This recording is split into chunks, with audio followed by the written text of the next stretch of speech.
decir, como te cuento siempre, cuando orábamos para que Dios nos diera esta arena, le dijimos al Señor que si nos lo regalaba, o sea, si nos daba la posibilidad de comprarlo, nadie nos regaló, pero lo compramos, íbamos a tenerlo abierto para todo lo que significa la comunidad.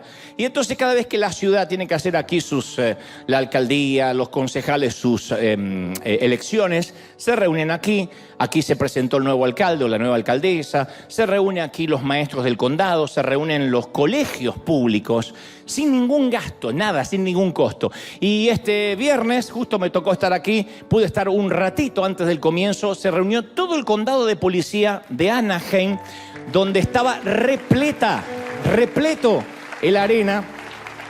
La policía montada estaba afuera. Hicieron una parafernalia, una apuesta. Había música. Era un relajo, un reventón de policías.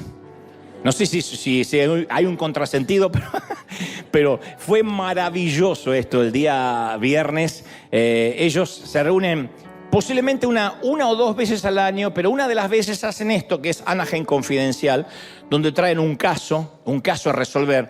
Un caso que en realidad técnicamente ya se resolvió, pero es un juego donde todos participan a ver si pueden resolver el caso.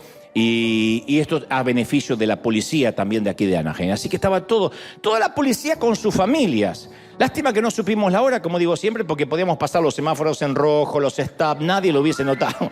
Estaba toda la policía acá adentro. Fue maravilloso el día viernes. Y bueno, ¿qué puedo decir? El sargento, todos los oficiales no lo pueden creer. Aparte de dar gracias públicamente, dice que no pueden creer tanta generosidad y no se les cobra nada, y no solo no se les cobra el sitio, sino que ponemos a su disposición los ingenieros de iluminación, de sonido, todo a su disposición. No lo podían creer. Dice, nadie regala nada. Y nosotros decimos, no regalamos, sembramos, porque creemos que la siembra trae una cosecha maravillosa. Así que, extraordinario. Esto ocurría el día viernes. Bueno, en otro de cosas, hoy a eso de las más o menos a la tarde, en un ratito, no quiero confundir a los que están conectados ahora a otra hora, pero a las 3:30, 4 de la tarde, hora del oeste, hora de California, llega nuestro equipo de misioneros de África, de Uganda. Ya están llegando en un ratito nada más. Misión Uganda. Estas son algunas imágenes. Ya vamos a pasar obviamente los vídeos, todo esto estos son algunas de las imágenes de la llegada, del recibimiento. Se hicieron muchas cosas, pero fue maravilloso reencontrarnos con nuestros chiquitos, reencontrarnos con esta gente maravillosa que tiene una alegría de vivir, aún sabiendo que no cuentan con lo que nosotros contamos en esta parte del mundo. Aún así, todo nuestro equipo, nuestro colegio, con sus uniformes, salieron corriendo a recibir a nuestros misioneros y fue música, alegría. Claro que luego cuando lo veamos en video va a ser mucho más impactante, porque las imágenes siempre valen más que 1000 palabras. No obstante, quería mostrarte un poco estas fotografías de lo que fue el recibimiento. Para alguien que no sabe, sostenemos casi 300 chiquitos, 260 y tantos chiquitos. No solo los sostenemos a ellos, sino que, como verán ahora, salimos a bendecir la comunidad, preparamos bolsas. Estos chiquitos son huérfanos, viven con nosotros en nuestro colegio. Los sostenemos con desayuno, almuerzo, merienda, cena, duermen en nuestras habitaciones. Hicimos un complejo que hasta ahora es uno de los más excelentes de África. Y luego salimos a las calles, también parte de lo que se hizo, porque se armó un playground para los chiquitos, pero se salió a las calles a bendecir. Lo mismo que hacíamos aquí, o hacemos aquí, lo hicimos también en África, y ellos no podían creer, porque a veces viven con lo paupérrimo, con lo mínimo, pero fuimos un canal de bendición. Y nuestro equipo de misioneros salió, estuvo en las calles de Uganda, de Nihanga. Fue realmente maravilloso. Este equipo maravilloso los vamos a recibir el domingo que viene. Llegan en un ratito nada más. Te lo quería contar porque es algo maravilloso. Y ahora sí, ya casi te voy a transmitir lo que creo Dios me dijo que te diga antes. Una cosa más, porque yo dije recién, antes de conectarnos, que nuestra semilla, nuestras siembras permiten cosas como esta. No dejamos de bendecir muchos países: México, Colombia, Honduras, Dominicana, Cuba. Se sigue construyendo nuestro barrio. nuestras casas para honrar a esos abuelitos. Te vamos a mostrar las imágenes pronto, aunque te fui mostrando fotos, pero ya casi se va a terminar, Dios mediante, antes de fin de año. Se va a hacer River Toys en 15 o 17 países diferentes, donde vamos a repartir 1 millón de juguetes gratis al estilo River. Y acá también va a haber una fiesta. Acá también, el 23 de diciembre, el sábado 23 de diciembre, vamos a tener una gran fiesta acá enfrente, pero River Toys va a ser en todo el mundo. Bueno, no en todo el mundo, pero en unos cuantos países. Ahí están algunos: Argentina, Cuba, Uganda, Venezuela, Colombia, México, Panamá, USA. Vamos a repartir este 1 millón de juguetes y aquí va a haber una enorme fiesta que estoy seguro que te va a encantar participar, traer a tus chiquitos, promocionar. Pero bueno, entre otras cosas también vamos al humilde país, Tierra Santa, donde yo nací, Argentina.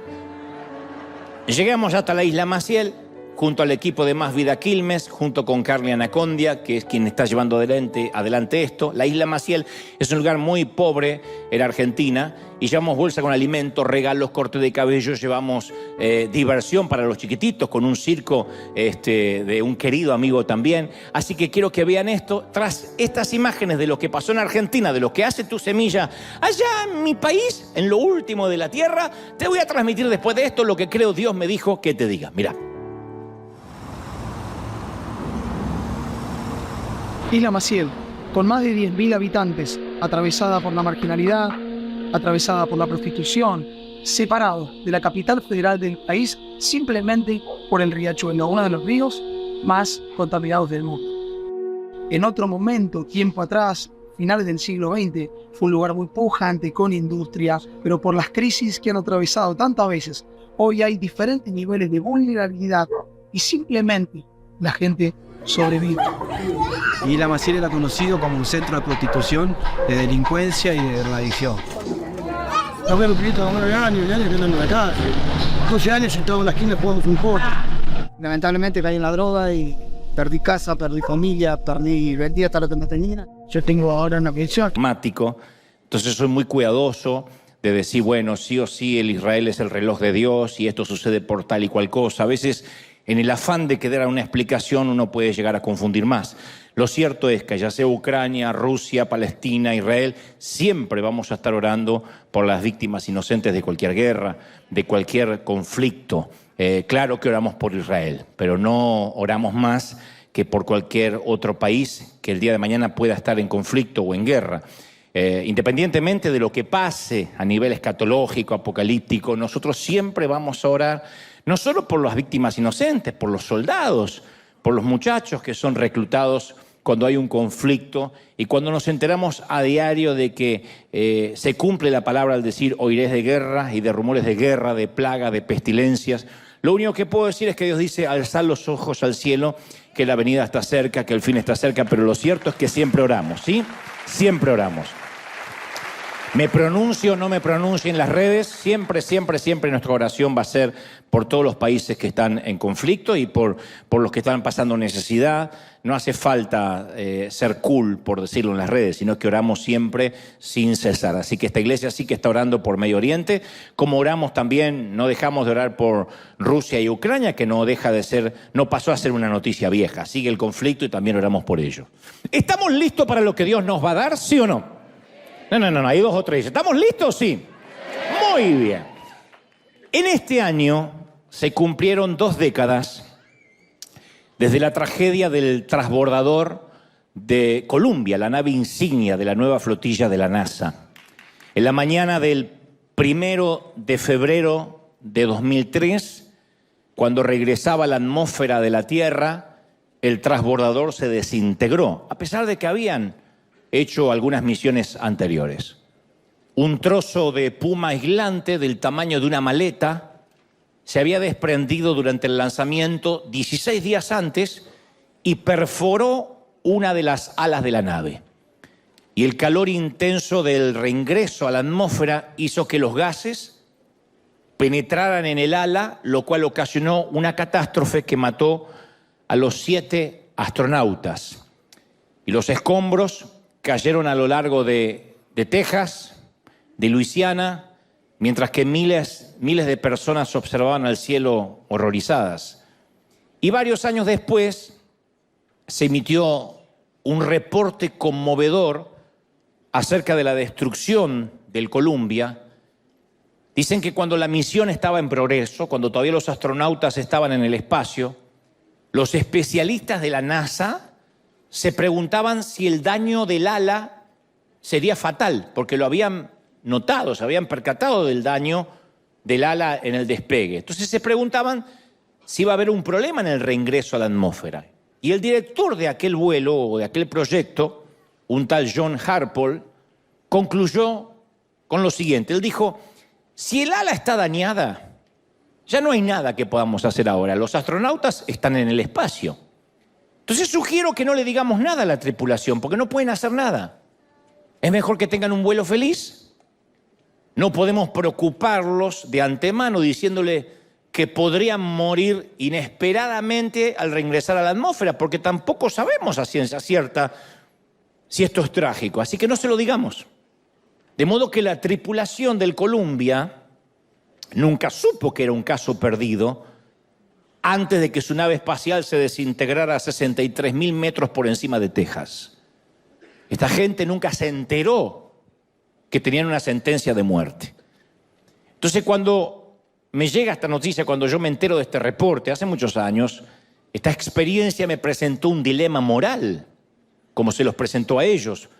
Digo, ¿qué haríamos nosotros si supiéramos que la tripulación está condenada a morir y fuéramos parte de la NASA? ¿Se lo hubiésemos dicho aunque eso les hubiese ocasionado una angustia mental indescriptible? ¿Se lo diríamos aunque sea para darles tiempo a despedirse, a reflexionar, a hablar con sus seres queridos, a comunicarse porque se comunicaban con sus seres queridos? Quizá les daríamos tiempo para que hagan las paces con Dios, de ser necesario, o nos quedaríamos callados, como confesó este caballero de la NASA, permitiendo que las horas finales de los tripulantes fuera un tiempo de alegría, de algarabía, suponiendo que todo iba a estar bien, suponiendo que iban a reingresar a la atmósfera, iban a estar con sus seres queridos y que no iban a morir en las próximas horas. Entonces, en cierta forma, este dilema del Columbia se parece a lo que todos los cristianos, al dilema que todos los cristianos nos enfrentamos. Especialmente aquellos, insisto, a los que se nos prestó el oído de la gente. Y como decía hace un ratito, tenemos la enorme responsabilidad de decir lo que creemos Dios nos está diciendo. Y esta es la razón por la que hoy quiero hablarte acerca de la muerte inminente y lo que va a ocurrir inmediatamente en los primeros minutos apenas nos muramos. Esto se debe a que no hay excepciones. Las estadísticas en cuanto a la muerte son del 100%, o sea que no hay nadie que no vaya a morir. A menos que el Señor nos sorprenda antes en su venida, todos hemos de bajar al sepulcro, todos tendremos que desembarcar. Yo oí la historia acerca de un hombre que fue a su examen médico anual de rutina y cuando se va el médico le promete llamarlo con los resultados. Un par de días después le llega la llamada y el médico le dice, me temo, caballero, que le tengo muy malas noticias. Entonces el hombre se pone pálido y le dice al médico que continúe. Y le dice, bueno, es que le quedan 48 horas de vida. Pero eso no es lo peor. Y el hombre dice, ¿qué puede ser peor que esta noticia? Que me queden 48 horas de vida. ¿Qué puede ser peor? Dice, bueno, es que he estado tratando de llamarlo desde ayer.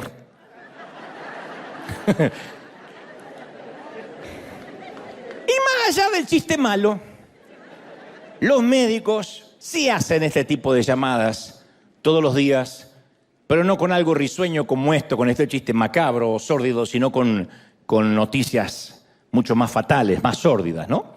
Y el tema de fondo es que acomodamos continuamente nuestra vida en torno a ignorar, evitar o reprimir el hecho más irrefutable del mundo, que todos vamos a morir y que tendremos que desembarcar en algún momento, que este vuelo se va a terminar, independientemente de la edad que tengamos. Aunque hagamos lo imposible por eludir ese acontecimiento, todos hemos de desembarcar. La pandemia durante el 2020 nos enseñó que nos recordó que la ley era pareja para todos, que no respetaba edades, estatus social, no respetaba estatus migratorio, que cualquiera podía dejar de respirar en cualquier momento. Y cuando uno tiene que enfrentarse a la muerte, a veces tiene ese temor de decir, ¿y qué es lo que va a pasar? Aunque soy cristiano, ¿qué es lo que me espera? Los egipcios hacían la misma pregunta y construían pirámides para colocar allí a sus cadáveres como una honra póstuma. Los griegos le ponían una moneda bajo de la lengua, una moneda de oro, bajo la lengua del difunto, para que el difunto pudiera pagarle al encargado de la balsa para poder cruzar el río Estigia. Decían las viudas, por lo menos el viejo no lo voy a dejar sin plata en el último momento, y le ponían una moneda. Pero la Biblia habla de otro tipo de esperanza. ¿Dónde está muerte tu aguijón?, dijo el apóstol. ¿Dónde está sepulcro tu victoria? No hay victoria en la muerte. Pablo lo dijo en 1 Corintios 15, 55 y sigue siendo una realidad. ¿Dónde está el aguijón de la muerte? En realidad, la muerte no tendría que preocuparnos a los que tenemos al Señor. La Biblia, de hecho, no teme hablar de la muerte, aunque los términos son refinados en la Biblia, son poéticos. Génesis 49, 29 dice, me uniré con mis antepasados. Es una linda manera de irse, me uniré con mis antepasados. Segunda de Reyes 22, 20 dice, te recogeré con tus padres y serás llevado al sepulcro en paz. Y el Salmo 116, 15 dice, que es el versículo que yo considero más bello de las Escrituras. Dice, al Señor le conmueve profundamente la muerte de sus santos, la muerte de sus amados. Pero de este lado del sol siempre tratamos de evitarla. En la conferencia que yo hago por el mundo en estos días, en Presidente yo hablo en cierto momento acerca de la muerte y hablo de las frases, los eufemismos que usamos en los momentos de la muerte. Vemos al muerto ahí y siempre hay una tía que dice, ay, se lo ve tan tranquilo. Y yo siempre digo lo mismo, ¿dónde viste un muerto nervioso? Todos están tranquilos. O viene la suegra y dice, ay, se nos adelantó, que te dan ganas de decirle, vaya, alcáncelo, señora, vaya. Está tan preocupada que se le adelantó, no se preocupe, alcáncelo. Y otro dice, ay, pero qué barbaridad, qué pena, si estuve con él la semana pasada. Y dan ganas de decirle, si estaba vivo, ¿dónde está el milagro? Preocúpate si estás con él la semana que viene. En Arizona hay una compañía llamada Extensión de Vida Alcor, que es la fundación criogenética más grande del mundo, y por unos cuantos miles nos pueden congelar al momento de morir. Entonces nos van a llenar la sangre de anticoagulantes, nos almacenarán en una cápsula de nitrógeno líquido que se congelará a una temperatura de 190 grados Celsius bajo cero hasta que puedan recalentarnos como una pizza y la tecnología médica avanzada pueda curarnos de cualquier enfermedad que nos haya matado. Así que si alguien dice, quizá me voy a congelar, hay una compañía que lo hace. Para los que no les gusta pasar frío ni después de muerto, hay una compañía en Seattle llamada Genes Inmortales que ofrecen conservar nuestro ADN durante los siguientes 10.000 años para ser clonados cuando descubran cómo clonarnos. Y ofrecen una garantía de devolverte el dinero al cabo de 10.000 años si no te pueden clonar. Si algo resulta mal. Pero congelados o no, nadie puede escapar del destino final. Yo leí hace unos años que cuando los médicos, esto estoy hablando de unos quizás 50 años atrás, medio siglo, cuando los médicos percibían con claridad que la vida de algún paciente peligraba y no existía una garantía razonable de cura, entonces esa persona pasaba en el hospital o en la clínica o en el nosocomio a la lista del peligro. Y esta lista del peligro era un indicador de que había cuestiones en juego que eran más profundas que las médicas, que las clínicas. Y entonces se llamaba de inmediato a un cura, a un rabino o a un pastor según las creencias del paciente para que hablara con él, para que arreglara los temas del alma. Pero actualmente, desde hace 50 años para atrás, quitaron esa lista de todos los hospitales por ley, porque descubrieron que la presencia de un clero, la presencia de un religioso, podría atemorizar al que está por morir Así que, como en el caso del transbordador, prefieren no alertarlos que están a punto de morir. Y en vez de traerles a alguien que hable acerca de su alma, prefieren decirle que todo está bien o no hablar en todo caso, para no alertarlos. Por eso yo quiero hablar de estos primeros 5 minutos que considero que son los más emocionantes de nuestras vidas. Si yo te preguntara, ¿cuáles fueron hasta ahora tus 5 minutos, tus 300 segundos más sorprendentes, más emocionantes que has experimentado? Y hay una gran posibilidad que si pudiésemos recordar, quizás hayan sido los primeros 5 minutos al nacer. El tema es que no tenemos memoria, pero estoy seguro que nada supera esos primeros 5 minutos a cuando nacimos. Porque después de 9 meses de nadar en una placenta oscura, solitaria, de pronto descubrimos que había un mundo alrededor. Y descubrimos colores, todo junto, colores, sabores, sonidos, sensaciones, gente. No puedo creer que con esa cara ese sea mi papá y otras cosas. Si hubiésemos podido hablar, habríamos dicho, mamá, no tenía idea de esto es maravilloso. No tenía muchas ganas de abandonar tu seno porque 9 meses acostumbran a cualquiera. Pero esto es muchísimo mejor, mirá lo que me estaba perdiendo.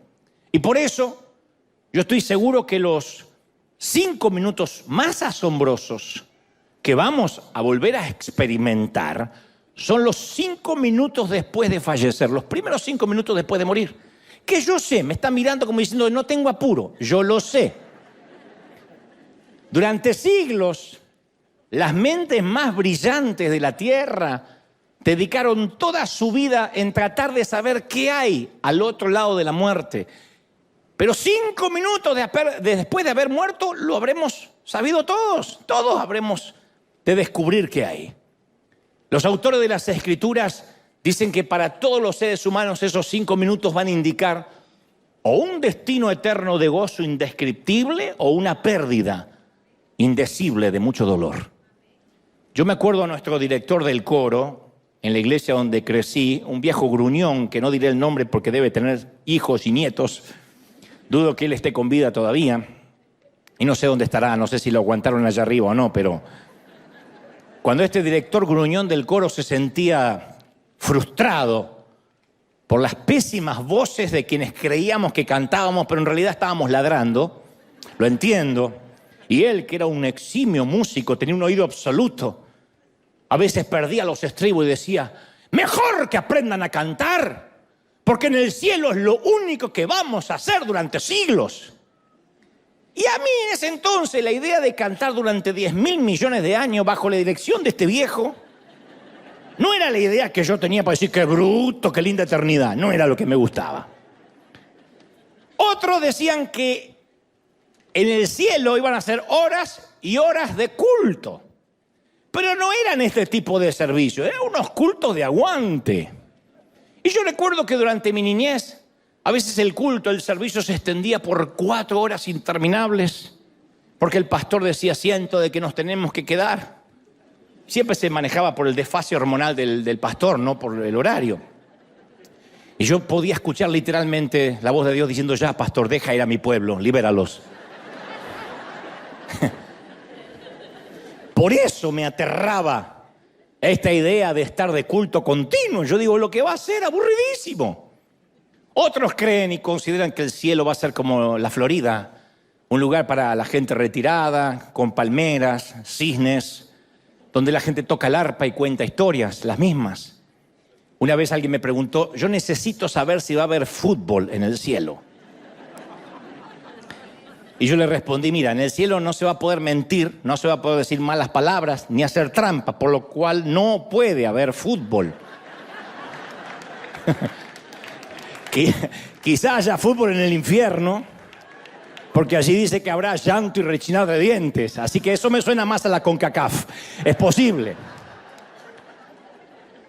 Y finalmente, algunos han tomado de manera literal las palabras de los autores de las Escrituras. Y he escuchado a muchos predicadores hablar del cielo y decir, bueno, allí va a haber mar de cristal, calles de oro. O sea, los autores trataban de lo que habían visto desafiaba todo intento de descripción. Por ejemplo, si nosotros hubiésemos vivido hace 1000 años y tuviésemos que describir un avión, y nunca hasta ahora conocimos un avión, pero lo estamos viendo en una visión porque Dios nos trasladó al futuro, diríamos, bueno, es como un pájaro gigante de metal. Eso es lo que pasa cuando algunos de los profetas o discípulos, en el caso de Pablo, fue hasta el cielo y dice, bueno, todas las imágenes bíblicas, las arpas, las coronas, las calles de oro, el mar de cristal. Algunos han dicho, qué lindo un mar de cristal. En un mar de cristal no te puedes bañar. Te rompes la cabeza porque es de cristal. Pero cuando los autores usan la metáfora, están hablando de tan cristalino, de tan puro. O sea, son intentos simbólicos de expresar lo inexpresable. Y si tomáramos la Biblia de manera literal, tendríamos que suponer que porque Cristo dijo que fuésemos como palomas, todos deberíamos poner huevos. Entonces, uno tiene que saber que es un lenguaje de hipérbole, de metáfora. Lo cierto es que en primera instancia, a priori, el apóstol Juan relata en Apocalipsis 19:9, dice, dichosos los que han sido convidados a la cena de las bodas del Cordero. Eso es lo que más me grafica lo que primero va a ocurrir en el cielo. Juan dice que no solo veremos a Dios, sino que experimentaremos la alegría, el gozo de una boda, de un casamiento. Y aquí tengo que hacer una salvedad. Si has tenido hijos pequeños o los tienes todavía, seguramente en algún momento te habrán dicho que van a querer vivir contigo para siempre. Hay un momento que el niño dice, yo nunca me voy a casar. Es una clásica promesa infantil que todos los niños hicimos no sabiendo la imbecilidad que estábamos diciendo. Mamá, papá, aunque yo crezca, siempre me voy a quedar aquí hasta que ustedes sean muy viejitos y yo los voy a cuidar. Todo niño hace esa promesa infantil. Y a esa edad no sirve mucho explicarles que va a llegar un día en que se querrán marchar. El día que se enamoren y quieran tener su propio hogar y quieran formar su propia familia. Es que cuando nuestro hijo es pequeño aún no comprende que va a llegar el día en que en su vida aparecerá una mujer mucho más bonita y lista que su mamá. Lo siento. En el caso de nuestra hijita pequeña, conocerá a un hombre mucho más inteligente, más alto, más espiritual y apuesto que su papá. No va a ser mi caso, pero seguro el tuyo.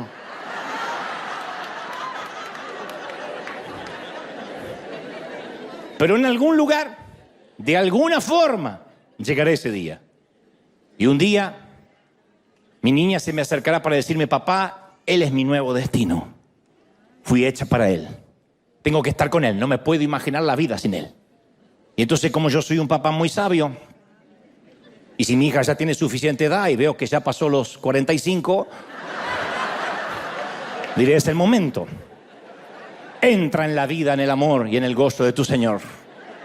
Bueno, el reino de los cielos es la historia de un novio que espera a su novia, dice Juan. Y es posible que nuestra mente inmadura ahora todavía hagamos esas promesas infantiles. No, yo me quiero quedar acá y vivir muchos años. Pero ese encuentro llegará. Lo que pasa es que no tenemos idea. Todavía nadamos en una placenta oscura y creemos que esto es todo lo que hay de este lado del sol. Y decimos, no, yo me quiero quedar aquí. Pero entonces lo veremos, un día lo veremos a él cara a cara y entonces recién comprenderemos. Y entonces, como dice 1 Corintios 13:12, al que ahora vemos como en un espejo, como en un reflejo, entonces le veremos cara a cara. El que ahora conocemos en parte, lo conoceremos plenamente como Él nos conoce. Y entonces en ese momento, apenas los veamos, nos vamos a dar cuenta que Él es nuestro destino, que fuimos hechos para Él. Y ese día nos vamos a dar cuenta cuán enamorados de Él estamos, nada más que todavía no lo hemos podido ver cara a cara. Pero el tema de hoy es hablar de esos primeros 5 minutos antes de la gran boda. En esos minutos tenemos que presentar nuestro vestido de bodas limpio, impecable, limpio de cualquier imperfección, de cualquier imperceptible mancha, porque es lo que quiere una novia. Una novia no se permite caminar hacia el altar con un vestido manchado. Haría un escándalo y la comprendo. Espero toda la vida ese momento y no quisiera que en las fotografías, que en el video quede retratado la dejadez o el descuido o el desdén de su vestido. Entonces, esos primeros minutos antes de la gran boda, no voy a poder utilizar el tiempo en lo que sigue después. Supongo que eso me llevará a otro mensaje. Pero antes de la gran boda habrá unos minutos de preparación para que nuestro vestido sea impecable. Yo te he contado en muchas ocasiones que mi mentor de oratoria ha sido este gran amigo y el muy estimado pastor a quien le mando un saludo ahora mismo, don Ítalo Frioli. Ítalo ha fundado 43 iglesias en Canarias y España. Además, hace 25 años que fundó, un poco más de 25 años que fundó una gran iglesia en Chile. Yo he estado en algunas ocasiones allí, primero cuando tenía su iglesia en el Holiday Crown Plaza y luego en un teatro. Y él además creó el primer equipo de fútbol cristiano, Osana. Yo conocí sus mensajes grabados en cassette, allá por el año 91. Si alguien ya sabe lo que es un cassette, también es hora que se vaya haciendo un examen anual de colonoscopía. Ya está en edad. El que no sabe lo que es un cassette todavía puede esperar. Y yo empecé a copiar sus sermones, Bailando con la más fea, Cerco de espinos, Don Cohen, aunque en realidad originalmente él le había llamado Don Goldstein, pero yo le llamé Don Cohen, fueron algunos de los mensajes que yo copié de manera descarada cuando lo oí. No había YouTube, no había reclamos de copyright, así que lo escuché y me enamoré de su léxico, de sus inflexiones de voz, de su impecable y plausible oratoria. No había escuchado yo un orador así en toda mi vida. Su acento español mezclado con el italiano, con el argentino, hacen un cóctel maravilloso y yo nunca había oído hablar a alguien así, sin los vicios que a veces tenemos los predicadores, de hacer repetir a la gente, amén, gloria a Dios, fuerte el aplauso. Él simplemente es un orador exquisito y yo dije, quiero aprender de él.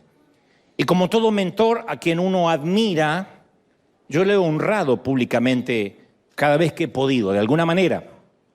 Y él siempre vuelve de alguna forma a aparecer en alguno de mis mensajes. Pero hoy esta es la primera vez que hablaré específicamente, explícitamente de él y de esos primeros minutos que él estuvo en el cielo. Obviamente no se quedó en el cielo, si no ya estaría muerto, ¿no? Pero Ítalo estuvo aquí hace unas semanas, aquí en River, y me regaló este magnífico libro de su autoría, que apenas lo leí, le pedí permiso para poder relatar parte de su testimonio y compartir su caso, el caso Frioli. Obviamente te voy a compartir un pequeño fragmento, yo no podría compartirte un libro completo hoy. Y nunca he hecho antes algo así, nunca. Con ningún otro libro, ni siquiera con los míos, con ningún otro autor. Pero el relato me conmovió tanto que supe de parte de Dios que debía compartírtelo. El libro se llama La Entrevista y está disponible hoy mismo en nuestro bookstore. Para quienes lo miran en cualquier parte del mundo a través de Amazon, lo pueden solicitar. Y yo lo quiero recomendar, endosar y desafiarte a lo que lo puedas leer, desafiarte que lo leas sin tener que detenerte a llorar en cada capítulo. No es esta la idea de hacer un negocio, ni mucho menos, porque no es algo que me haya pedido Ítalo. Él jamás me dijo promociona mi libro, simplemente me regaló uno. Hay muchos que me hacen llegar libros de todas partes del mundo. Tengo muchos autores amigos que me regalan sus libros. Nunca he usado este sitio para recomendar un libro. Porque no quiero que alguien sospeche o soslaye la idea, bueno, quiere vender algo, ganar algo con esto. En primer lugar, en primera instancia, a priori yo no gano nada. Ojalá me hubiese hecho participar de esto, pero no me ha hecho participar. Y él supongo que cobrará alguna regalía por los libros, pero no era el hecho de lo que hoy te voy a compartir. Lo cierto es que le dije, Ítalo, necesito compartir lo que tú escribiste allí en el libro. Y él me dijo, sí, me emociona, me conmueve, y quiero que la gente que te oye pueda tener una idea de lo que me pasó. Ítalo fue hospitalizado de urgencia a causa de COVID y algo sobrenatural y extraño ocurrió aquel sábado 26 de junio de 2021. Él dice que le costaba respirar, que sus pulmones estaban casi por colapsar. Y entonces sintió que sus fuerzas se iban y su cuerpo se hacía cada vez más liviano y tuvo la misma sensación de estar flotando. Frigoli sintió que era llevado a una habitación oscura donde había una luz anaranjada que le permitía ver una puerta al frente, como recién veíamos en la portada del libro. Y también sentía la presencia de otra persona aquí a su derecha, por encima del hombro, aunque él jamás la podía ver. Él dice, yo no supe si era un ángel, si se trataba del mismo Señor. Y dice, no vi ninguna luz. Y él no vio ninguna luz. Además de esa luz anaranjada, no vio una luz en un túnel, ni ángeles, ni escuchó música celestial. Lo que sí sucedió, lo que sí pasó, es que toda su vida trascendió ante sus ojos. Y entonces en la oscuridad de esa habitación aparecieron imágenes como si se tratara de una pantalla de cine. Y lo primero que ve son imágenes de su niñez. Se vio con unos 9 años, recuerda cómo estaba vestido, en dónde era, yendo a la tienda a comprar huevos y pan por pedido de su madre. Notó que regresando a casa un huevo se le escapó de sus manos y se le rompió, así que decide volver, regresar a la tienda y en un descuido de la dependiente roba un huevo para reponerlo. Ítalo no recordaba ese episodio de su vida. Y ese fue el principio de la entrevista que le da título al libro. Quien estaba detrás de su hombro le pregunta, ¿qué es eso? Y él empezó a decir, bueno, es una cosa de chicos, ni siquiera me acordaba. Una bobería, una chiquillada. Y la voz le dijo, ok, entonces eres un ladrón. Ítalo insistió que no era un ladrón. Dijo, no, yo no soy un ladrón, solo repuse un huevo. Y entonces comenzaron a aparecer imágenes de otros momentos en su vida en los que se quedó con algo que no le pertenecía. Cuando era joven se encontró con una billetera en un restaurante y en lugar de entregarla, se quedó con el dinero que había dentro. Y otras ocasiones en que había hecho esas pequeñas cosas que casi no recordaba. No era un robo a mano armada, no había entrado nunca a un banco, nunca había metido las manos en un bolsillo ajeno, pero sí esos pequeños descuidos que a veces cometemos. Y el Señor le volvía a decir, o esa voz le volvía a decir, entonces tú eres hasta que tuvo que admitir que era un ladrón. E inexorablemente aparecieron más imágenes de su vida. Porque todo pecado no confesado, por más insignificante y pueril que parezca, aparece en esa pantalla. Todo pecado que él nunca dijo, que nunca puso bajo la sangre de Cristo, empezó a aparecer en esa pantalla. Y comenzó a sentir Ítalo una enorme vergüenza. Él no quería que el Señor o que ese ángel viera esas imágenes. Y dice, aparecieron escenas de mi juventud, mentiras, algunos chistes con doble sentido que a veces uno hace entre caballeros, entre hombres, que él no le había dado mucha importancia, pero estaban ahí en esa pantalla con lujo de detalles. Y una y otra vez la voz le preguntaba, ¿y eso qué es? Y mi querido mentor tuvo que comenzar a contestar con el nombre explícito que Dios le da a cada pecado. ¿Cómo le llamas a eso? Eso es mentira. Y aquello es engaño. Eso es enojo. Eso es una mala palabra. Bueno, es que a veces hablamos así los hispanos. No. ¿Cómo le llamas a eso? Blasfemia. Eso es lujuria. Eso es robo. ¿Qué es aquello? Odio. Eso es ira. Esto es resentimiento. Esto es envidia. Esto es falta de perdón. 1000 imágenes y se le pidió que lo diga con el nombre indicado. Ítalo resalta que a esta altura su espíritu comenzó a tener un dolor que no podía describir con palabras. Él dice, ningún dolor físico se parece a lo que yo sentí en mi espíritu. Y él rogaba que la entrevista se terminara de una vez. Pero empezó a ver los momentos de violencia, de ira. Se podía escuchar a sí mismo maldecir e insultar. Por ejemplo, se vio en medio de un partido de fútbol. Yo te dije que él fue el creador de un gran equipo en Chile llamado Osana. Y él es un gran futbolero, un gran seguidor, fan del fútbol. Y él vio como miles, en la pantalla, como miles de personas gritaban obscenidades contra un mal arbitraje. Le gritaban al árbitro que se muera y se acordaban de su familia. Y él vio cómo él se unió a esos gritos en medio de la euforia. Pero de pronto, de alguna forma, se le bajó el volumen a todo el resto del estadio para que solo pudiera escucharse su voz, su insulto al árbitro. Todo el estadio muteado y apareció su voz. Y luego aparecieron los momentos en que deseó la muerte a alguien. Vio las ocasiones en que mientras conducía maldijo a otros conductores. Se recordó, apareció en la pantalla cuando una mujer que cree que maneja hizo una maniobra imprudente y él le insultó con palabras y gestos. Cuando Ítalo me contaba esto y yo pensaba en mis chinos, a esta altura dije, no tengo posibilidad.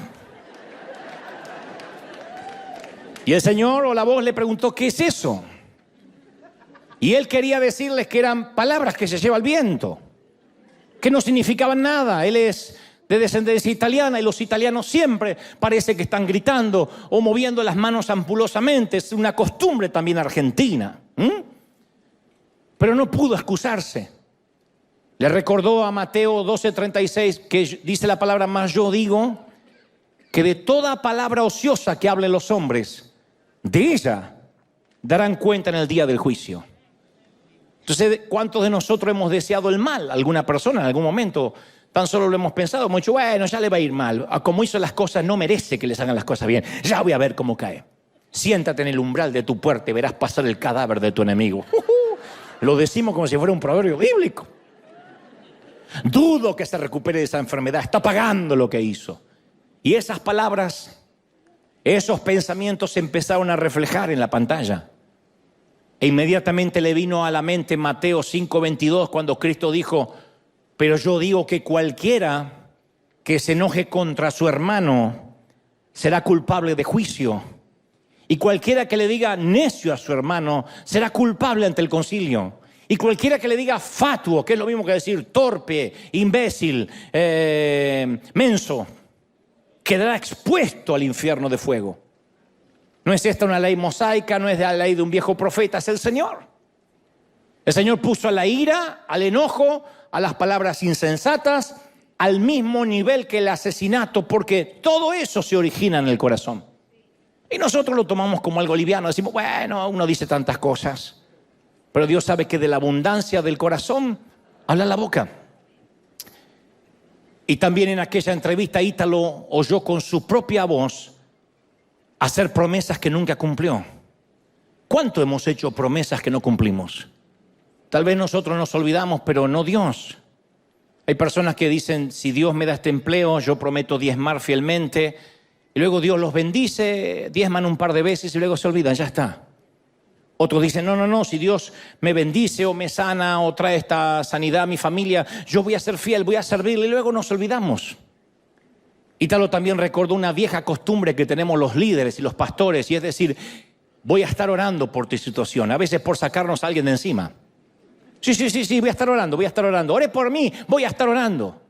Y cuando llegamos a casa encendemos la televisión o vamos a la computadora y nos olvidamos de esa promesa. Le dijimos a alguien, voy a estar orando y no estamos orando. Mateo 5:37 enseña, sea vuestro hablar sí, sí, no, porque todo lo que excede a esto de mal procede. Entonces Ítalo se vio diciendo y haciendo cosas y palabras y pensaba, ¿cómo pude ser tan estúpido? ¿Cómo pude ir a tal sitio? ¿Cómo pude decir esas palabras? ¿Cómo pude pensar esas cosas? Todas las veces que había cometido pecado y no lo había confesado ante Dios, se proyectaron ante sus ojos. Todo pensamiento indebido, toda vez que miró a una persona en forma indebida, toda maquinación en contra de otro, las imágenes de toda su vida continuaban en la pantalla y se veía a sí mismo, él decía, sucio, hediondo. Estaba postrado en el suelo de la habitación y su espíritu solo rogaba, ten misericordia, ten misericordia. Y luego comenzó a pensar cómo me atreví a predicar, con qué cara he predicado estos años. ¿Por qué Dios me ha permitido seguir con vida? Y luego, ¿cómo es que Dios me llamó al ministerio? ¿Cómo me soportó en el ministerio? Y se vio a sí mismo tan vil, tan sucio, que todo lo que podía hacer era pedir que Dios lo perdonara, que tuviera misericordia, no había más excusas. La Biblia nos enseña que habrá dos juicios diferentes, uno para los cristianos y otro para los que desecharon a Dios. Y el juicio para los cristianos es el tribunal de Cristo, donde daremos cuenta por nuestras palabras, por nuestras acciones, por nuestras motivaciones. Y nuestras acciones y motivaciones serán examinadas, será un examen minucioso. Y nuestros pensamientos, las intenciones, hasta las palabras ociosas que hemos dicho serán recordadas. Dice la Biblia más, yo digo que toda palabra ociosa, palabra holgazana, palabra que está de más, en el afán del chisme, que hablen los hombres, darán cuenta de esas palabras en el día del juicio. No es un hipérbole, no es una metáfora. Uno dice, ¿cómo toda palabra? ¿Cómo todo pensamiento? Toda acción, pero todo, ¿a qué se le dice todo? Y solemos pensar que es una hipérbole, como cuando le decimos a nuestro hijo, te he dicho 1000 veces que cierres la puerta. Obviamente no se lo hemos dicho 1000 veces. Exageramos para que le quede claro el mensaje. Te dije 1000 veces que haga la tarea. Y a veces pensamos que el Señor cuando dice todo está usando una hipérbole así, una exageración. Él dice, no estoy exagerando, es cada palabra ociosa. Y todos nosotros usamos un espinel de palabras ociosas, más los hispanos. No sé si nos dimos cuenta que los pobres gringos tienen un solo insulto que usan para todo. Nosotros tenemos una creatividad. No sé si compiten y ganan los mexicanos o los argentinos, pero tenemos una creatividad que hasta la forma en que lo decimos puede ser un halago o un insulto. Yo he preguntado sobre palabras mexicanas y me dice, puede ser un halago o un insulto. Y digo, ¿cómo puede ser un halago y un insulto? La misma palabra. Y me dicen, sí, no es lo mismo. Oh, ¿qué onda, güey? Güey, no es lo mismo. Y usamos otras palabras que no son insultos. Decimos, ¿te puedo ser sincero? ¿Te puedo abrir mi corazón? ¿Te puedo ser sincero? ¿Cuántas veces decimos, ¿te puedo ser sincero? Lo cual habla que normalmente mentimos. Alguien que me dice, ¿te puedo ser sincero? Me está pidiendo permiso para ser sincero por primera vez en su vida. Es un hipócrita. No me diga, te puedo ser sincero. Se supone que eres sincero. O decimos, en mi humilde opinión. Nuestra opinión tiene que ser asertiva y directa. Sin falsa humildad. No hay opinión humilde, hay opiniones. Uno es el humilde, no la opinión. Soy humilde y te doy una opinión, o soy un orgulloso y te doy una opinión, pero la opinión es la opinión. O la famosa, ¿te puedo decir algo sin que te enojes? Que de hecho se va a enojar.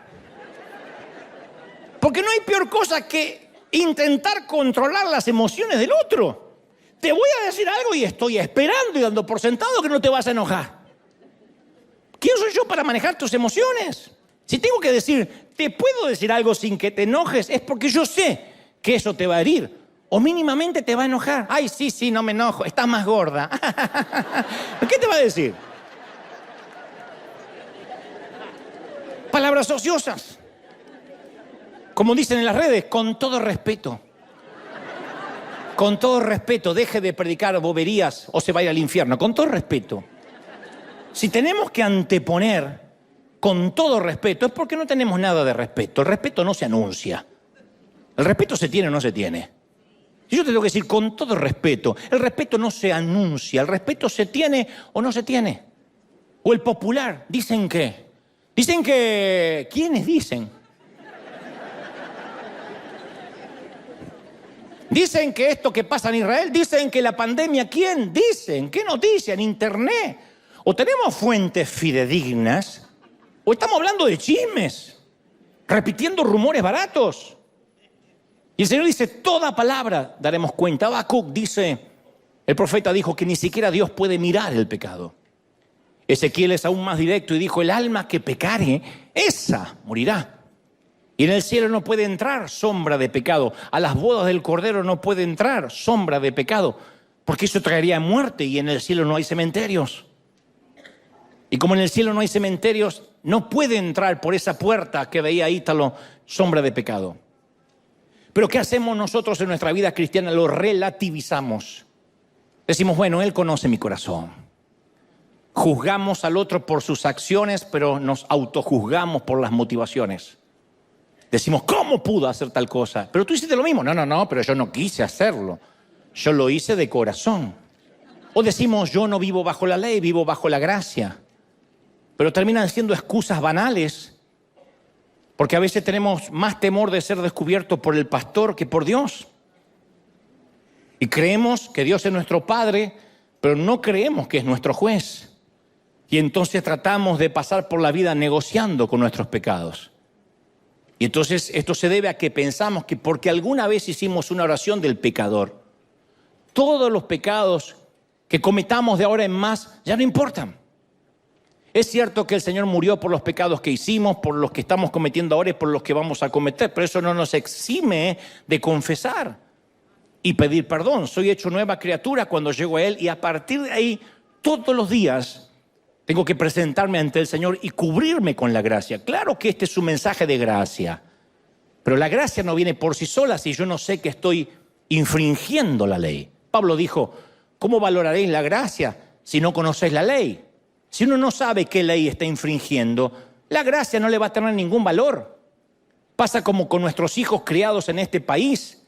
Si la mayoría no sabe lo que es la pobreza y no sabe lo que es la escasez, ¿cómo se va a transformar en un niño agradecido por lo que tiene? Lo más probable es que dé por sentado todo y que crea que el mundo le debe algo.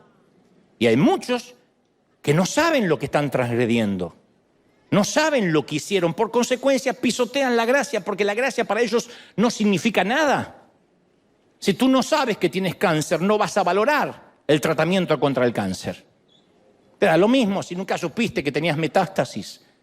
Pablo dice, si no sabes qué ley estás infringiendo, la gracia no hace sentido. Pero nosotros llegamos a la iglesia y hacemos en alguna ocasión la oración del pecador, o le dicen la oración del penitente. Todos los que seguimos a Cristo, en algún momento hemos hecho esas palabras, hemos dicho esas palabras, Señor, perdóname, te recibo como mi Salvador. Pero esa oración nos da el privilegio de ser hijos, pero luego Dios, a partir de ese día, espera que si volvamos a cometer errores, confesemos nuestros pecados de manera específica. Primera de Juan 1:9 señala, si confesamos nuestros pecados, Él es fiel y justo para perdonarlos y limpiarnos de toda maldad. No tienes que vivir con culpa. ¿Cuál es la llave? La confesión. Y Salmos 32:5 dice, confesaré mis transgresiones a Jehová y tú perdonarás la maldad de mi pecado. Proverbios 28:13 agrega, el que encubre sus transgresiones, el que las tapa, no va a prosperar. Mas el que las confiesa y las abandona, obtendrá misericordia. Entonces el pecado para ser perdonado debe ser confesado y abandonado. Ahí es cuando la gracia todos los días me bendice y me perdona. Todos somos gente rota. Todos los que estamos aquí somos imperfectos y luchamos con debilidades, con pecados. El hecho es que algunos se entregan a una mente cauterizada y dicen, bueno, más sí, no me importa, Dios conoce mi corazón. Y otros todos los días vamos y pedimos, Señor, perdóname. Ítalo relata que la entrevista aún se puso más álgida. Comenzó a ver los momentos en que comenzó a hacer negocios que aunque eran honestos, todos habían fracasado. En su caso, él no fue llamado a hacer negocios, como sí otros son llamados a hacer eso, pero él fue llamado a ser pastor. Y entonces aquella voz le dijo que en realidad sus motivaciones no eran suplir para la familia. Su motivación era que no podía confiar en Dios para suplir sus necesidades.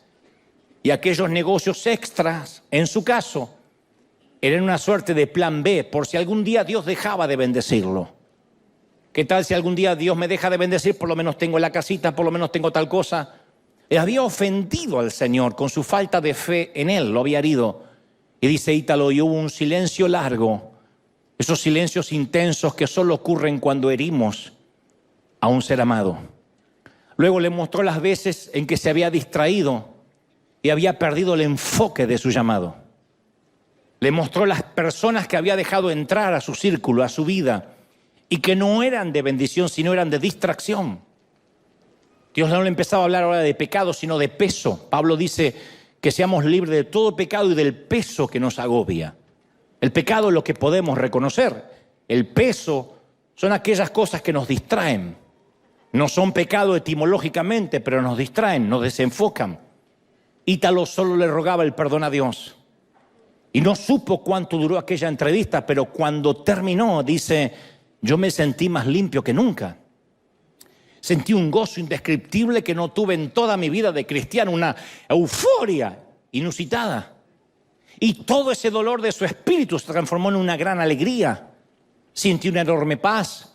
Dice, tenía ganas de saltar, tenía ganas de correr, de gritar de alegría. Estaba eufórico, estaba exultante. Y cuando Frígoli me relata esta historia, le pregunté, ¿y dónde queda la gracia? ¿Qué pasó con aquello que todo había sido perdonado y limpiado por la sangre de Cristo? Y él me dijo muy atinadamente, no, Dante, todo lo que alguna vez confesé y cubrí con la sangre no apareció en esa pantalla. Yo tenía muchos más pecados, pero eso no apareció, no estaba borrado. El Señor solo quería que confiese con mi propia boca lo que nunca había confesado, lo que había ocultado, incluso lo que había olvidado. O lo que relativizaba, bueno, esto no es pecado, ¿quién no tuvo mal día? Todo pecado que le había pedido perdón al Señor alguna vez, jamás apareció en aquella pantalla, no existía. Estaba en foja cero. Pero hasta que Él no nombró cada pecado por su nombre, con el nombre en que lo conoce Dios, no con las licencias semánticas que nos damos nosotros para que el pecado no suene tan feo. Él no le llama debilidad, Él no le llama error, Él no le llama a todo les pasa. Hasta que Él no confesó los pecados con el nombre que se lo conoce al pecado en el cielo, ese pecado no desapareció. Y los pecados no funcionan como las causas judiciales que luego de varios años sin movimiento prescribe la causa y se cajonea para siempre. Hay gente que ha salido libre, han descubierto que ha sido un asesino, pero luego de 20 años y entonces la causa está prescripta. Pero no así con el pecado, pecado no confesado, pecado que no es cubierto por la sangre, pecado que te ha de seguir por la eternidad, por pequeño que nos parezca. Pecado que no decimos es una bobería. Porque no estoy poniendo esto en un estante alto que nadie puede alcanzar. Estoy diciendo, la única bobería es confesarlo. Lo único que quería el Señor es que lo confiese. ¿Cómo llamas a esto? Bueno, una chiquillada. No. A ver si nos entendemos. ¿Cómo lo llamas? Pero esto es una bobería. ¿Cómo lo llamas? Ladrón. ¿Y cómo le llamas a esta mala palabra? Bueno, es que los hispanos hablamos así. En Culiacán y en Buenos Aires, así hablamos. No, ¿cómo le llamas? Bueno, exabrupto, no es exabrupto. No aparece así en mi ley. ¿Cómo se llama? Momento de que no pude manejar mis emociones. Una alteración psicosomática. No, ¿cómo le llamas? Blasfemia.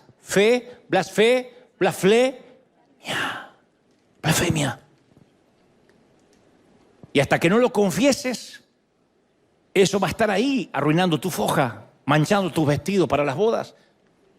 El autor, en este libro magnífico, utiliza una metáfora no menos magnífica. Él dice, Dios no permite que entre ningún pecado en el cielo, porque allí en el cielo ya hubo una pandemia causada por el pecado. El paciente cero no fue un chino, fue Lucifer. Y 1/3 de los ángeles del cielo dio positivo. Entonces tuvieron que ser puestos en una cuarentena eterna. Y para poder entrar al cielo uno tiene que ser vacunado con la sangre de Cristo obligatoriamente. Y es la única forma de deshacerse del pecado. La única manera. Pero hoy nos estamos haciendo un examen PCR. Pecado confesado, revocado. Pecado confesado, revocado. Examen PCR. Es por eso que tenemos que confesar nuestros pecados ante Dios. Pecado confesado es revocado, borrado, olvidado, y Dios se olvida de que se olvidó. No está en un cajón por las dudas. Pero el que no confiesa su pecado no puede entrar en el cielo porque contaminará todo lo que toca. Mi pastor solía decir, cuando a alguien le gusta el chisme, le fascina hablar, no lo puede evitar. Y si está en una llamada telefónica y sabe algo, lo tiene que contar, aunque sea imprudente. Y es indiscreto porque no puede evitarlo. Mi pastor alguna vez me dijo esta metáfora un tanto vulgar, pero nunca se me olvidó. Él dijo, es como una persona que tiene diarrea, pero que no la puede controlar. Y está sentado y donde se levanta del asiento mancha. Y luego se toca, se limpia la ropa y mancha. Y se está rascando así y te dice, Dios te bendiga. Y te mancha. Si ves al chisme como diarrea, como materia fecal, te das cuenta lo grave que es aún prestar los oídos para que te los manchen. Yo siempre oro para que el chisme sea erradicado totalmente de esta congregación, no porque estemos a un nivel de santidad inexplicable, sino porque no hay nada más hosco, más sucio, más hediondo, más pútrido que el chisme. Me enteré, me dijo que sea verdad o no sea verdad.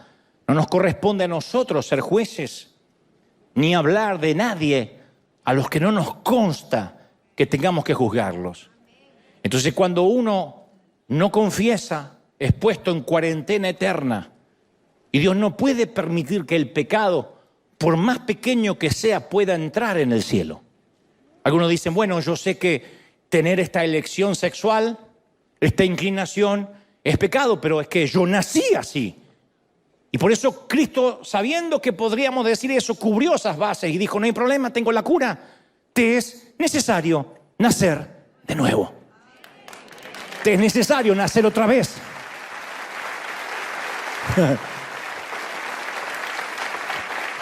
Pero solemos hacer confesiones selectivas. Entonces cuando vamos a orar, decimos cosas como, bueno, Señor, tú conoces todas mis debilidades. Eso no es confesar. Si alguna vez estuviste ante un juez terrenal, sabes que eso no es confesar. Dígame exactamente cómo ocurrió. Bueno, qué sé yo, un poco de todo.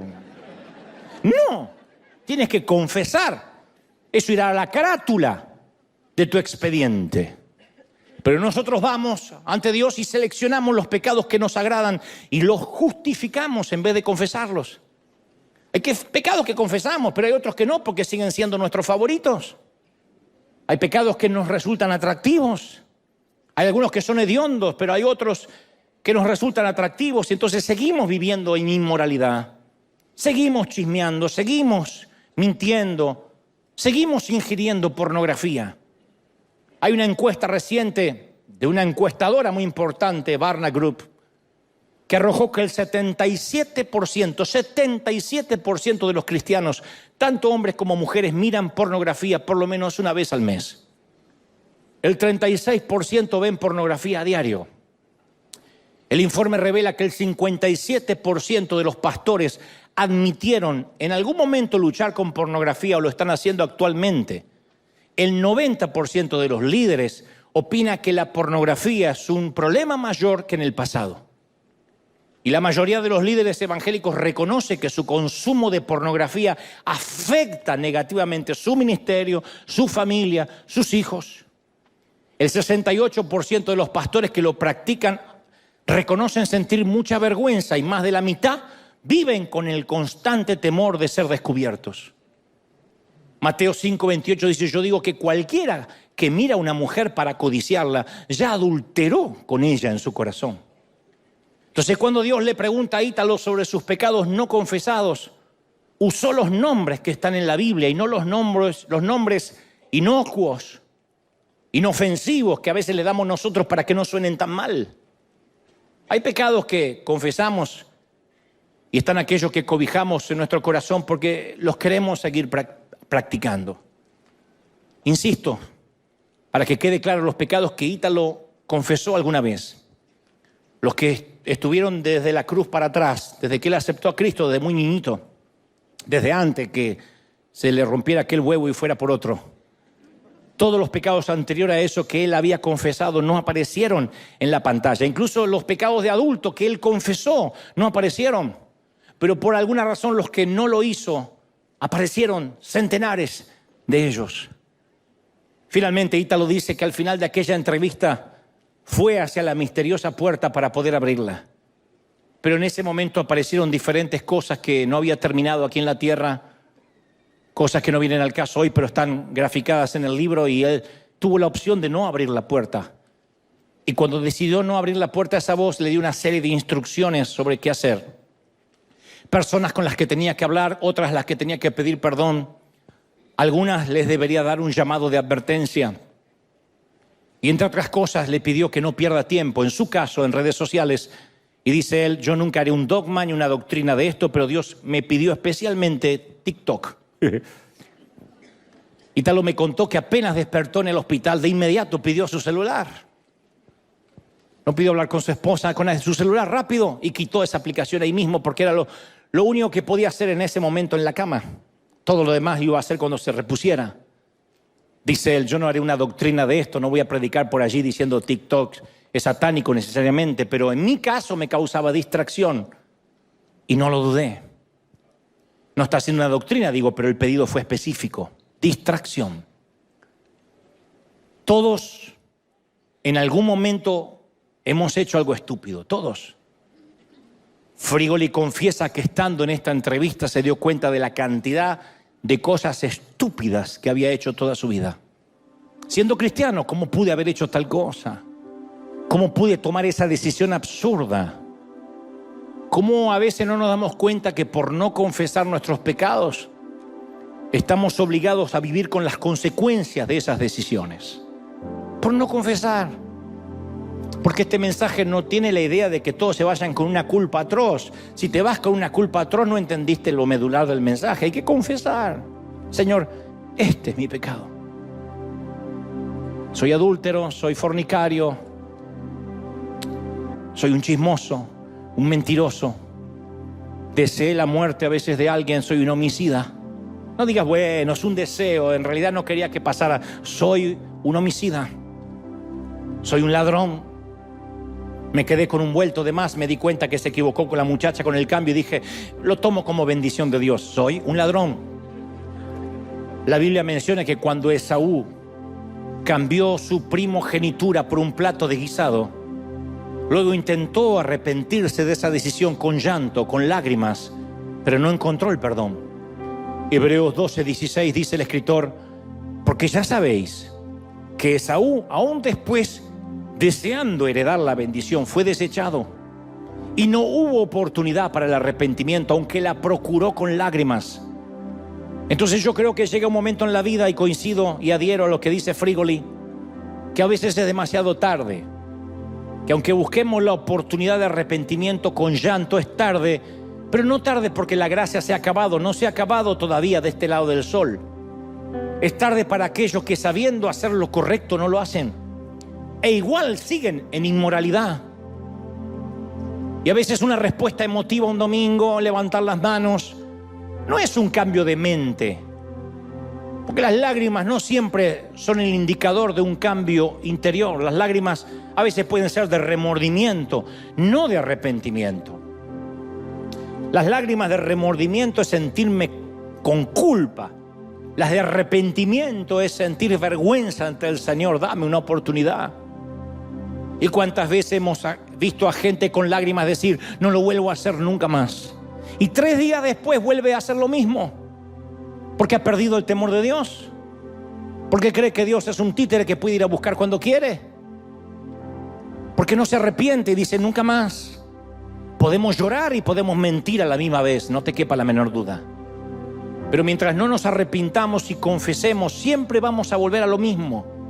Y si no renovamos la mente, nunca vamos a cambiar de vida. Nada es tan poderoso como una mente renovada. Entonces no te permitas volver a lo mismo, no nos permitamos volver a lo mismo. Proverbios 26:11 dice, como perro que vuelve a su vómito, que se come su propio vómito. Es el necio que repite su necedad. Ítalo tuvo la oportunidad de volver a la vida otra vez, pero eso no nos garantiza que nosotros tendremos la misma oportunidad. Yo creo que Dios permitió esa experiencia en él para alertarnos. Ítalo tuvo la oportunidad de confesar y arrepentirse por cientos de pecados que él no había confesado, pero eso tampoco nos garantiza que nosotros tengamos esa misma oportunidad. Lo cierto es que en este momento todos nosotros somos los tripulantes del Columbia y en cualquier momento nos tocará entrar en la atmósfera celestial. Y debo confesarte que el ala de nuestro transbordador está dañada. Y sí, las cosas podrían salir mal. En un examen médico de rutina, nuestra vida podría cambiar tal como la conocemos.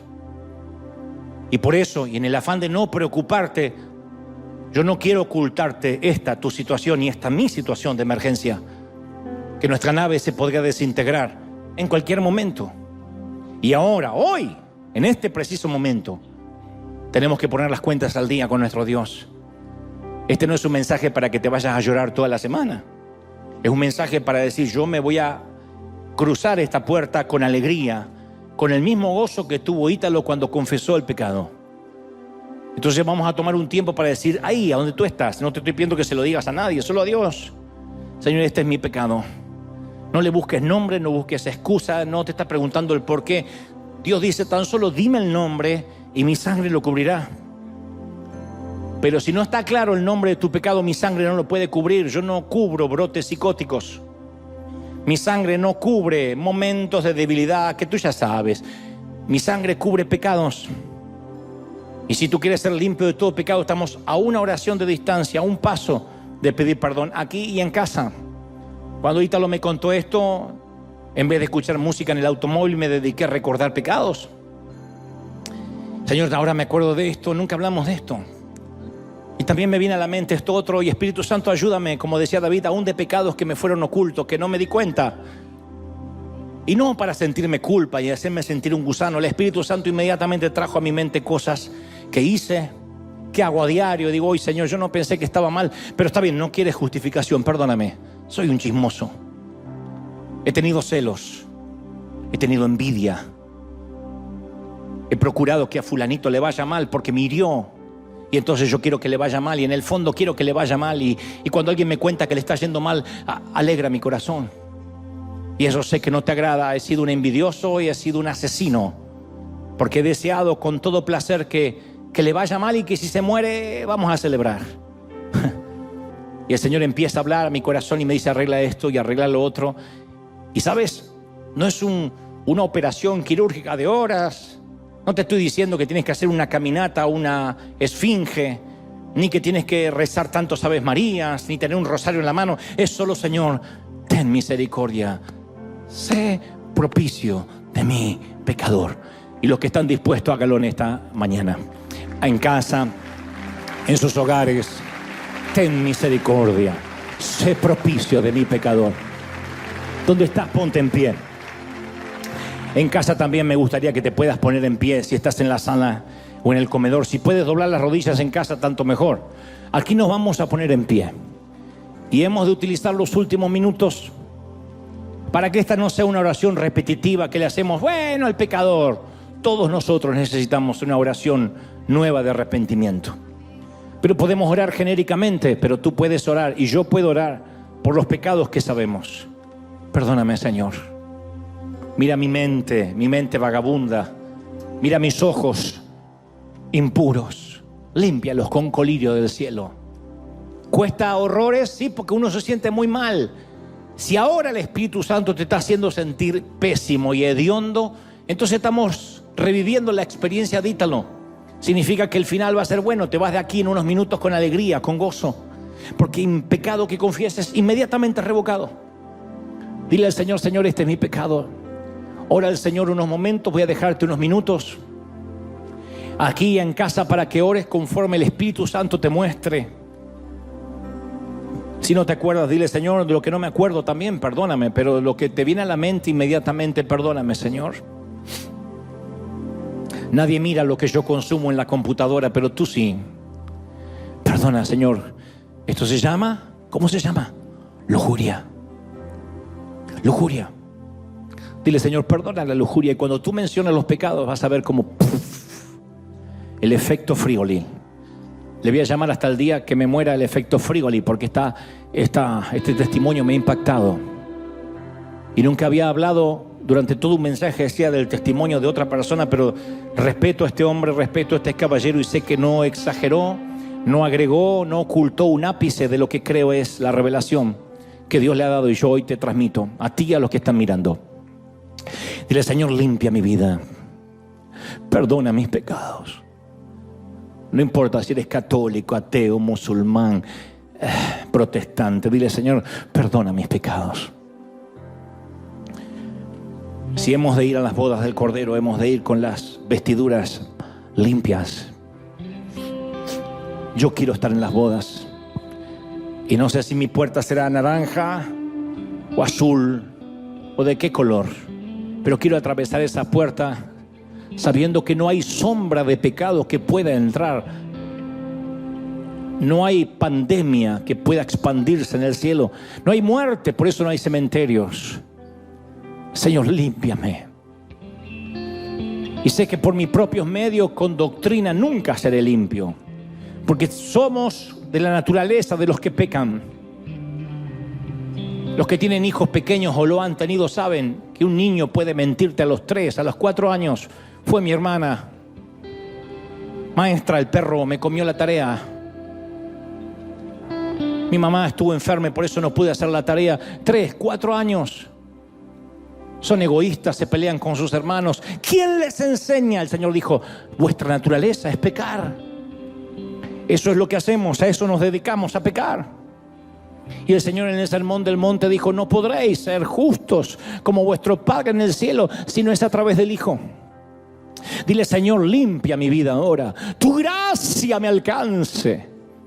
Uy, levanta las manos y bebe de esta gracia, bebe de este perdón. Padre, he predicado esta mañana lo que creo has puesto en mi corazón. He transmitido lo que creo me has dicho. Señor, y yo te pido ahora que tu Espíritu Santo termine, selle la tarea, imparta, transforme, imparte las vidas, afecta, sella estas palabras.